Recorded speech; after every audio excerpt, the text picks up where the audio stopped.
কি হয়েছে দাদা? ফোন চুরি করে লিয়েছে আমার। কি ফোন মেরে লিয়েছে তোমার? এই চোরটা ফোন চুরি করে লিয়েছে আমার।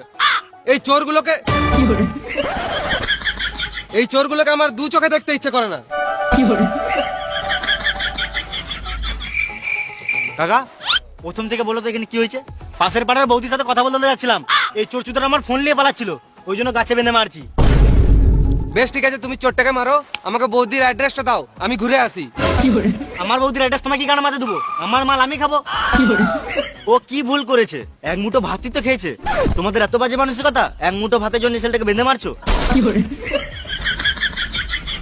ভাই তুই বল, আমি একবার ভাতের কথা বলেছি? চুপ করে আছিস কেন বল? ভাই বল, আমি একবার ভাতের কথা বলেছি? গাল দিবি না শুয়োরের বাচ্চা। বেশ, বেশি গাঁড় পাকাও মেরে লাভ নাই, ওইসব বাদ দাও, অনেক রাত হয়ে গেছে, সবাই নিজের নিজের ঘর যাও। আমাদের আবার আমি বুঝে নেবো, তোদেরকে বেশি গাঁড় গলাতে হয় না, তোরা ঘর যা। আমি কেন মরবো? তুই মরগা শুয়োরের বাচ্চা।